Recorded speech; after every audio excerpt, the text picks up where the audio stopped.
Hello, আসসালামু আলাইকুম viewers. আশা করি সকলেই ভালো আছেন। আসলে আমি এখন জমিতে বসে আছি। জমিতে কীটনাশক স্প্রে করলাম, তো কিছু কথা বলার ইচ্ছা হইলো, ওই জন্য আর কি ভিডিওটা বানানো। প্রত্যেকটা ছেলের জীবনে কিছু স্বপ্ন থাকে। আসলে সব স্বপ্ন বাস্তবায়ন হয় না। আবার সেটা ডিপেন্ড করে আপনি কেমন ফ্যামিলি থেকে বিলং করেন বা কেমন আপনি পরিবেশে থাকেন বা আপনার পরিবারের অবস্থা কেমন, সব কিছুর উপর ডিপেন্ড করে।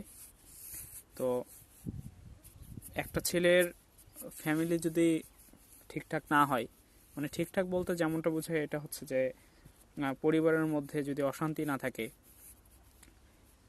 তার বাবা মার মধ্যে যদি কোনো ধরনের সমস্যা না থাকে, বা সে পারিবারিকভাবে যদি অসচ্ছল না হয়, এই আসলে অনেকগুলো দিকের উপর ডিপেন্ড করে একটা ছেলে কিন্তু তার জীবনের শখ, ইচ্ছা বা তার লক্ষ্যগুলো পূরণ করতে পারে। এটা আসলে সবার ক্ষেত্রে হয় না। তো প্রত্যেকটা মানুষের কিছু না কিছু কষ্ট আছে। তো কষ্টগুলোর মধ্যে যদি বলি, একটা ছেলের জন্য সব থেকে বড় কষ্ট হয় যখন সে পরিবারের কাছ থেকে খুব একটা সাপোর্ট পায় না। আর দ্বিতীয় একটি বড় কষ্ট হচ্ছে যে যখন তার ফ্যামিলি কিছু ধরনের সমস্যা থাকে, যেমন বাবা মার মধ্যে সমস্যা বা পারিবারিক অন্য ধরনের সমস্যা যখন থাকে, এই সমস্যাগুলো একটা ছেলেকে সব থেকে বেশি দুর্বল করে দেয়। যে সেই ছেলেটা স্ট্রংভাবে দাঁড়াইতে পারে না বা কোনো ধরনের কোনো জায়গাতে গিয়ে কোনো কিছু করার মতো শক্তি পায় না।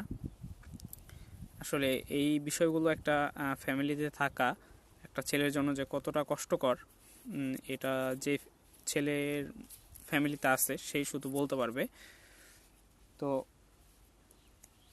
মানে একটা আমাদের ছেলেদের জীবনটা এমন হয়ে গেছে যে সব কথা আমরা সব জায়গাতে বলতে পারি না।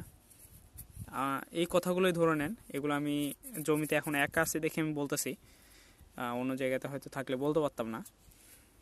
আর আপনাদের সাথে শেয়ার করার কারণ হচ্ছে এই প্ল্যাটফর্মটা এমন একটা জায়গা যেখানে সব ধরনের মানুষই আসলে বিচরণ করে, সবাই এখানে থাকে, সবাই সব কিছু দেখে, সব কিছু বোঝে।